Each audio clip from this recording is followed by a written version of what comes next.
Jambo ambalo linasikitisha, na kila mwanaume ambaye amekuwa akifanya jambo hili anatakiwa kuacha mara moja, ni kwamba asilimia kubwa ya wanaume, karibia 80%, wanaamini kwamba ugonjwa wa tezi dume ni ugonjwa wa wazee peke yao, kwa maana kwamba wanaamini kuwa mwanaume ambaye anaweza kupitia changamoto ya tezi dume ni yule mwenye umri kuanzia miaka 60, 50 na kitu ama 70 na zaidi, kitu ambacho sio kweli, kwa sababu wapo wanaume wengi sana ambao wamekuwa wakiishi na changamoto ya maambukizi ya tezi dume bila wao kujua, kwa sababu wanaona wapo chini ya umri wa miaka 50, hivyo wanachukulia kawaida, kitu ambacho kinakuja kuhatarisha afya ya tezi dume lao.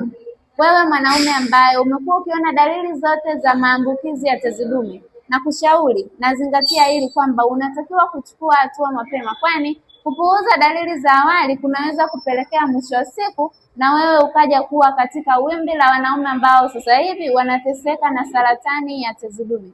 Usipuuze, kwa sababu mfumo wa uzazi wa mwanaume, asilimia kubwa tezi dume ikiwa na changamoto, ni dhahiri kuna matatizo mengi sana ya mfumo wa uzazi yataweza kumkabili mwanaume huyo.